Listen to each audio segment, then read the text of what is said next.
ሰላም ሰላም ውድ ቤተሰቦች ሀብታሙ ለገሰ ነኝ። በዚህ ኢኮኖሚክስ ኤንድ ማቴማቲክስ በሀብታሙ በተሰኘው ዩቲዩብ ቻናል ላይ የተለያዩ ኢኮኖሚ ነክ ጉዳዮችን አብረን እንደምናይ ይታወቃል። እንግዲህ ዛሬም በአዲስ መረጃ መጥቻለሁ ማለት ነው። እንግዲህ ታይትሉንም እናንተም እንዳያችሁት ይህ መረጃ በኢኮኖሚስቶች አይን ሲታይ እውነት ነው ወይ ይላል። እንግዲህ የትኛው መረጃ ነው የሚለውን ለማየት ያህል እንግዲህ የኢትዮጵያ ብሮድካስቲንግ ኮርፖሬሽን እንዲሁም ደግሞ ሌሎች የመንግስት መገናኛ ብዙሃን እንግዲህ የስድስት ዓመቱን በስድስት ወር የሚል አንድ መረጃ ወጥቷል። እንግዲህ በስድስት ዓመት ውስጥ ኢትዮጵያ መንግስት የሰበሰበው ከለውጡ በፊት ማለት ነው 694 ቢሊዮን ብር ነው። ከለውጡ በፊት ማለት ያው እንግዲህ ጠቅላይ ሚኒስትር ዶክተር አብይ ከመምጣታቸው በፊት ያለው 6 ዓመት ማለት ነው። ነገር ግን በዚህ ዓመት በስድስት ወር ብቻ በስድስት ወራት ብቻ 704.4 ቢሊዮን ብር አካባቢ መሰብሰብ ትችሏል የሚል ዜና ወጥቷል እና በጣም ሚራክል ተአምር የሚመስል አይነት ዳታ ነው። ግን ይሄ ዳታ እውነት ነው ወይ የሚለውን ነገር ደግሞ ማየት ያስፈልጋል። ከኢኮኖሚስቶች አይን እንዴት ነው የሚታየው የሚለውን ነገር ከኔ ጋር አብረን የምናይ ነው የሚሆነው ማለት ነው። እንግዲህ ያው በተለያየ መንገድ ነው የተዘገበው። 2002 ላይ 35.7 ቢሊዮን ዶላር ነበር ኢትዮጵያ መሰብሰብ የቻለችው። 2010 ላይ 176 ቢሊዮን ዶላር አልኩኝ ብር ነው የሰበሰበችው። 2017 ላይ 900 ቢሊዮን ብር ነበረ። 18 ላይ ደግሞ እንግዲህ በስድስት ወር ብቻ ማለት ነው በስድስት ወር ብቻ የመጀመሪያ ስድስት ወር 704.4 ቢሊዮን ብር ሰብስባለች ማለት ነው። ሶ አሁን ጥያቄው ይሄ ዳታ ትክክለኛ ዳታ ነው በዚህ መንገድስ ነበር መቅረብ የነበረበት የሚል ነው ማለት ነው። ሶ እንግዲህ እኔ ዘርዘር ያለ ነገር ለማስረዳት እሞክራለሁ። እንግዲህ ትዕግስት ሊኖራችሁ ይገባል። ሁሉ ነገር እንግዲህ መዝናኛ ሊሆን አይችልም። አንዳንድ ነገሮች እንግዲህ ኦፍ ኮርስ ጠንከር ያለ ነገር አናይም። በጣም ሲምፕል በሆነ መንገድ ግን ላስረዳችሁ እሞክራለሁ። ሶ ይሄ ዳታ ሙሉ በሙሉ ትክክል ነው ማለት ይከብዳል፣ ወይ ደግሞ ትክክል ነው ብለን መውሰድ አንችልም። ሶ ለዚህ እንደ መረጃ የማጣቀሰው ራሱ መንግስት ያወጣቸው ሪፖርቶች ነው። ለምሳሌ ብሔራዊ ባንክ፣ ናሽናል ባንክ ሪቪው ያወጣው አለ። ከዛ ኢትዮጵያ ስታቲስቲክስ ሰርቪስ አለ አውቶሪቲ የነበረው እነሱ ያወጡት ዳታ አለ። ስለዚህ ከዛ ጋር እያነጻጸር እንዴት ነው ትክክለኛው የሚሰራው ሪል ተርሙ እንዴት ነው ነው። ሶ መጀመሪያ ማወቅ ያለባችሁ ነገር ኖሚናል እና ሪል የሚባል ነገር አለ። ሶ ኖሚናል ማለት ከረንት ፕራይስ የሚጠቀም ሲሆን ሪል ደግሞ ማለት ቤዚክ ፕራይስ የምንጠቀምበት ነው ማለት ነው። ሶ ለምሳሌ የናሽናል ባንክ ኦፍ ኢትዮጵያ ያወጣውን አኑዋል ሪፖርት ብናየው ለምሳሌ እዚህ ጋር ኖሚናል ጂዲፒ ግሮዝ አለ። ኖሚናል ጂዲፒ ግሮዝ 2011 በኢትዮጵያ 22% ነው።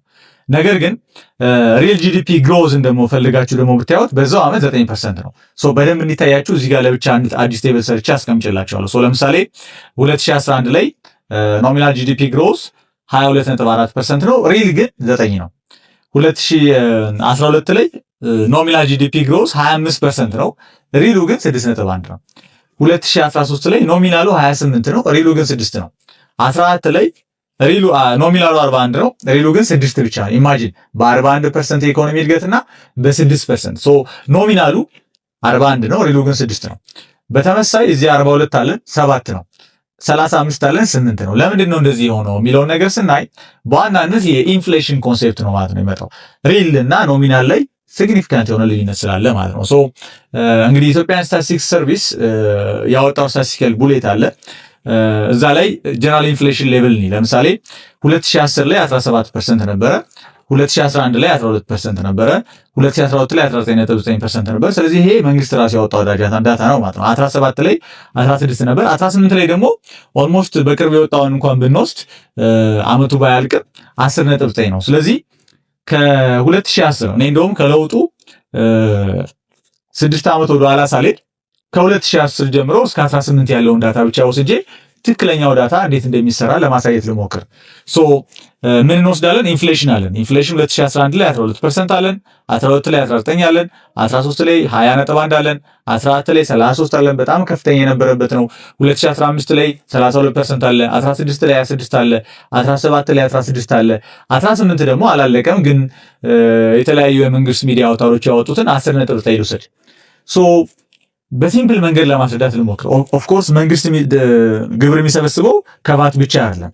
ለዚህ ምሳሌ እንዲሆን ለማስረዳት እንዲቀል እንግዲህ ጠቅላይ ሚኒስትሩም ሚኒስትር ምክር ቤት ላይ ያሉ ሰዎችም ፓርላማ ላይ ያሉ ሰዎችም ካልኩሌሽኑ እንዲገባቸው ዝም ብሎ በተለያዩ ሚኒስትሮች በሚወጡ ሪፖርቶች ሙሉ ለሙሉ እንዳይሸወዱ። ምክንያቱም ሀገሪቷ ከዚህ የበለጠ ግብር የመሰብሰብ አቅም አላት። እሱን ነው ለማሳየት ሞክሮ ማለት ነው። ለምሳሌ 2010 ላይ እንደ ቤዚር ልውሰደውና እኔ ኦፍ ኮርስ ወደ ኋላ ከወሰድን በጣም የተጋነነ ነው ቁጥሩ የሚሆነው። ሲምፕል ለማድረግ እኔ ከ2010 ጀምሮ ያለው ልውሰደው። 2010 ላይ ለምሳሌ የአንድ ዕቃ ዋጋ 100 ብር ነው ብለን ካሰብን 11 ላይ ኢንፍሌሽኑ 12.6 ስለሆነ ተመሳሳይ ዕቃ ዋጋ 112 ብር ከ60 ሳንቲም ይገባል። ስለዚህ መንግስት 2010 ላይ ከአንድ ዕቃ 100 ብር ከሚሸጥ ዕቃ ያገኘ የነበረው 15 ብር ነበር ቫት 15% ወስጄ ነው ማለት ነው። 2011 ላይስ ዕቃው ዘሴም ነው።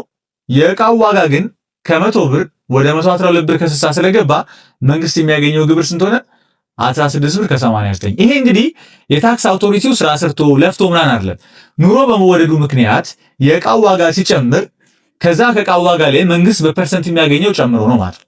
ኦኬ 2012 ላይ ኢንፍሌሽኑ 19.9% ነው። ስለዚህ ኮምፕሌት ስለሚያደርግ የዛ የ100 ብር የነበረው ዕቃ 2013 ላይ 12 ላይ በአማካይ 135 ብር ገባ። መንግስት የሚያገኘውም ከዛ 20 ብር ሆነ ማለት ነው። 2014 ላይ ስንመጣ የተመሳሳይ ዕቃ ዋጋ 100 ብር የነበረው 2010 ላይ 216 ብር ከ79 ሳንቲም ይመጣል። መንግስት የሚያገኘው 32 ብር ከ50 ይሆናል ማለት ነው። 2016 ላይ ዘለን ስንመጣ 26% ሆኗል ኢንፍሌሽን። ስለዚህ ከ2010 አንጻር የዕቃው ዋጋ 363 ብር ከ92 ሆኗል ማለት ነው። የስንት ብር ዕቃ? የ100 ብር ዕቃ። ምክንያቱም ኢንፍሌሽኑ ስቲል ኢንክሪዚንግ አት አን ኢንክሪዚንግ ሬት ነው እዚህ ድረስ ያለው እንደምታዩት ማለት ነው። ሶ አሁን ነው ትንሽ መቀነስ የጀመረው። ግን እየቀነሰ ነው ማለት ኢንፍሌሽን እየቀነሰ ነው ማለት ዋጋ እየቀነሰ ነው ማለት አይደለም። የሚጨምርበት ሬት ነው። ኢት ኢዝ ኢንክሪዚንግ ስቲል አት አ ዲክሪዚንግ ሬት ነው።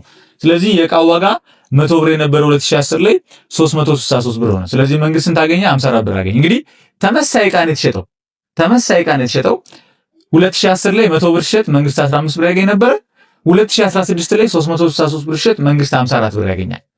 18 ላይ ስንመጣ 10.9% ነው ያለውን ብንወስደው የተመሳሳይ ዕቃ ዋጋ ስንት ይሆናል ማለት ነው? 100 ብር የነበረው 2010 ላይ በአማካይ 468 ብር ከ16 ሳንቲም ይገባል ማለት ነው። ስለዚህ መንግስት ስንት ያገኛል? 70 ብር ከ22 ሳንቲም ያገኛል። ከተመሳሳይ ዕቃ ምንም አይነት ልፋት ሳይለፋ ምንም አይነት ጥረት ሳይደረግ በኢንፍሌሽኑ ምክንያት ብቻ መንግስት 2010 ላይ 15 ብር ያገኝ ነበር ከ100 ብር።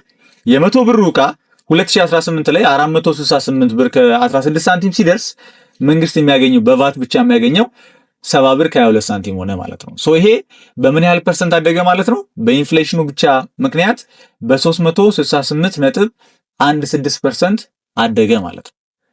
እንግዲህ መንግስት ያው ከቫት ብቻ አይደለም የሚሰበስበው ከተለያዩ ነገሮች ነው የሚሰበስበው። ኢንከም ታክሱ አለ፣ ዳይሬክት እና ኢንዳይሬክት ታክስ ብለን የምንከፍላቸው አለ። በጣም ከብዙ ነገሮች ነው የሚሰበስበው። ስለዚህ የውጭ ምንዛሬም እንግዲህ ከመጨመሩ ጋር ተያይዞ ከታሪፍ ጋር የተገናኙ ነገሮች፣ ቀረጥ ጋር የተገናኙ ነገሮች እንዳለ ጨምረዋል ማለት ነው። ሶ በዋናነት ከተሰራው ስራ ይልቅ በኢንፍሌሽን በዶላር በኤክስቼንጅ ሬት በመጣው ልዩነት ያገኘው ገቢ ነው ማለት ነው የጨመረው። ሶ እስኪ የተወሰነ ፕሮጀክሽን እንስራ። ይሄን ይዘን እንግዲህ ፐርሰንቱን እንየው። ፐርሰንቱን ወይ ደግሞ ኮሙሌቲቭን እንየው። የቫቱን ስናየው ኮሙሌቲቭን 2010 እንደ ቤዚር ስለወሰድኩኝ 00 ነው። 2011 ላይ 12.6 ነው። 2012 ላይ 35 ሆነ ማለት ነው። 13 ላይ 62፣ 14 ላይ 116 ሆነ።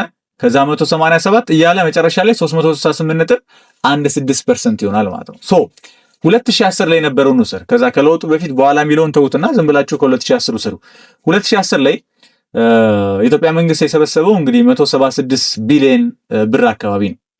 ስለዚህ ኢንፍሌሽኑን ተከትለን ብንወስደው 2018 ላይ መሰብሰብ ያለበት 823 ቢሊዮን 930 ሚሊዮን 219200 ብር ነው ማለት ነው። ኦፍ ኮርስ ይሄ በአመት አስበነው ማለት ነው። ኦፍ ኮርስ የግማሽ ወር ሲሆን የዚህ ግማሽ ነው 400 ምናምን ነው ማለት ነው። ስለዚህ ስቲል 700 ምናምን ከ400 ምናምን ይበልጣል። ነገር ግን ሙሉ 700 ምናምን እዛ ጋር በተቀመጠበት መንገድ የሚገለጽ በጣም ትልቅ ቁጥር አይደለም። ሀገሪቷ ከዚህ በላይ የመሰብሰብ አቅም አላት። በትክክል መንግስት ታክስ የመሰብሰብ አቅሙን መፈተሽ ከፈለገ ማየት ያለበት በከረንት ፕራይስ ወይ ደግሞ ከረንት ቫሉ የተቀመጠውን የተሰበሰበውን ታክስ ሳይሆን ታክስ ቱ ጂዲፒ ሬሾ ነው ማየት ያለበት። አጠቃላይ ኢኮኖሚ ጀነሬት ካደረገው አቅም ምን ያህል ፐርሰንቱን ነው መንግስት መሰብሰብ የቻለው የሚለውን ነው ማየት ያለበት።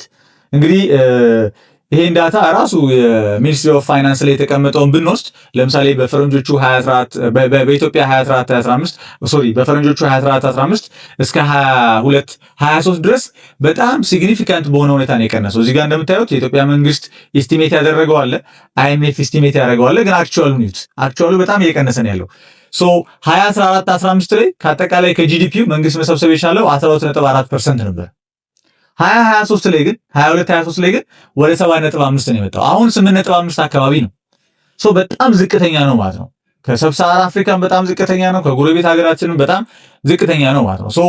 ኢኮኖሚው እንግዲህ ኦን አቨሬጅ ከ8 እስከ 10% ያደገ ነው።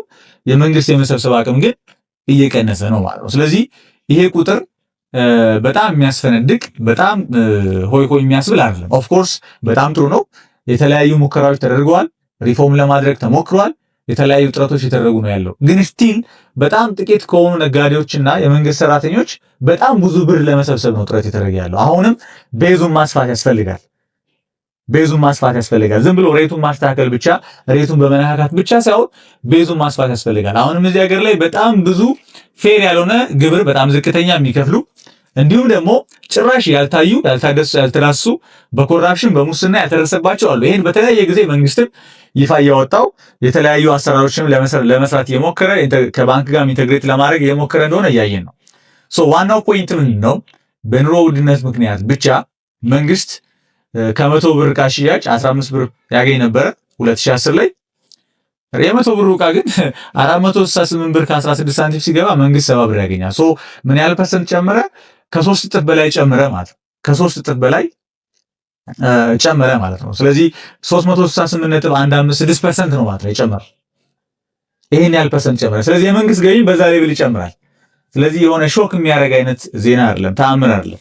እቺ ሀገር ከዚህ በላይ መሰብሰብ ትችላለች። በጣም ሰፊ ሀገር ነው። ሀገሩ ሰላም ቢሆን፣ መንግስት በአግባቡ ቢሰራ፣ ኮራፕሽን ሙስና ቢጠፋ፣ እዛ ጋ ያሉ ባለሙያዎች ፌር በሆነ መንገድ ቢሰሩ፣ ጥቂት ነጋዴውንና የመንግስት ሰራተኛውን ማስጨነቅ ሳይሆን ሁሉም የሚገባውን ያህል እንዲከፍል ቢደረግ፣ ለዚች ሀገር ፍሪ ራይደር ባይኖር፣ አንድ ሰው በሰራው አንድ ሰው የሚበላ ባይኖር ከዚህ በላይ መሰብሰብ ይቻል ነበር ነው። ይሄን ለማሳየት ነው። ሪልና ኖሚናል የሚባል ነገር አለ። ይሄንን እንግዲህ ለሚመለከታቸው አካላት በተለይ ደግሞ ከዚህ ጋር ቦርድ ኃላፊዎች ምናምን ቢያወጡ ነው ከዚህ በላይ ይቻላል ማለት ነው ብለው እንዲሰሩ ማለት ነው። ምክንያቱም ሀገር ታክስ መሰብሰብ አለባት፣ ምንም ጥያቄ የለውም። መንግስት ታክስ ሰብስቦ ነው ቤዚክ የሚባሉ ነሰስቲ የሚባሉ ነገሮችን መስራት የሚችለው። ኦፍኮርስ የተሰበሰበው ብር ደግሞ በተገቢው መንገድ ለማጆሪቲውን በሚጠቅም መልኩ ስፔንድ መደረግ አለበት። ለጥቂት ሀብታሞች የሚያስፈልጉ ነገሮች ላይ ብቻ ስፔንድ መደረግ የለበትም። ፌር በሆነ መንገድ ብዙሃኑን በሚጠቅም መንገድ ኢንቨስት መደረግ አለበት። ሞር ኦፍ ካፒታል ጉድ ላይ ኢንቨስትመንት መደረግ አለበት። ከኮንሰሽን ይልቅ ሞር ኦፍ ከሌክዠሪ ይልቅ ነሰስቲ ጉድ ላይ ስፔንድ መደረግ አለበት ብዬ አምናለሁ። መንግስት ታክስ መሰብሰብ አለበት። ከዚህ በላይ መሰብሰብ ይችላል። ነገር ግን ጥቂት ነጋዴዎችና የመንግስት ሰራተኛውን በማስጨነቅ ሳይሆን ቤዙን በማስፋት ከብዙሃን ትንሽ ትንሽ አድርጎ በአጠቃላይ ግን ብዙ መሰብሰብ ይችላል። ከጂዲፒ ሼሩን መጨመር ይችላል። ስለዚህ ኢቲቪ እና ሌሎች የመንግስት መገናኛ ብዙሃን ዜናዎችን ስትሰሩ በቻላችሁት መጠን ባላንስ ለማድረግ ብትሞክሩ የተሻለ ነው። ሪሊ ይሄ ቁጥር ምን ማለት ነው? አሁን ይሄ አብዛኛው ሌማን ሰው ሲያየው በቃ በጣም ሚራክል ነው የሚሆነው። ለማመን ራሱ የሚከብድ አይነት ነገር ነው። ግን እዚህ ውስጥ ምን አለ? ይሄ ሪል አይደለም፣ ኖሚናል ነው። እዚህ ውስጥ ኦፍ ኮርስ በጣም ከፍተኛ የሆነ እድገት አለ። ቅድም እንዳሳየዋችሁ እኔ ለምሳሌ ቫት ነው የሰራሁት። በቫት ብቻ ሰርቼው ነው። እንደዛ አይሰራም። ለእናንተ ለምሳሌ ለማሳየት ነው። መንግስት ቫት ብቻ አይደለም የሚለቅመው የሚሰበስበው። ቫት ፊክስድ ነው፣ 15% ብቻ ነው። ሌሎች ግን አሉ። ፕሮግረሲቭ አለ፣ እየጨመረ ይሄዳል። ለምሳሌ ሰዎች ኢንከም ሲጨምር እየጨመረ ይሄዳል። ከቀረጥ ጋር ከምን ጋር የተያዙ ነገሮችም አብረው ያሉ ነገሮች አሉ። አንዳንድ ጊዜ መንግስት ለማበረታታትም ዲስከሬጅም ለማድረግ የሚጠቀምባቸው ነገሮች አሉ፣ ከታክስ ጋር የተያዙ ነገሮች እና ብዙ ነገሮች ኮንሲደር መደረግ አለባቸው። እኔ ግን ማሳየት የፈለጉት ፖይንት ምንድን ነው? የተሰበሰበው ግብር በዚህን ያህል ሲጨምር በዚህ በገቢዎች ሚኒስቴር ወይ ደግሞ ሚኒስትር ኦፍ ሬቨኑ በሰራው ስራ ብቻ አይደለም። ኦፍ ኮርስ የነሱ ስራ ማይካር ነው፣ በጣም ከፍተኛ ነው። ግን በዛ ብቻ አይደለም። ከፍተኛው ሚና የሚወስደው የኑሮ ውድነቱ ነው። እሱን ማሰብ አለበት መንገድ። እሱን አስቦ የተሻለ ስራ መስራት አለበት የሚለውን ለመናገር ነው። ላይክ ማድረግ፣ ሼር ማድረግ፣ ሰብስክራይብ ማድረግ እንዳይረሳ። ቴንኪው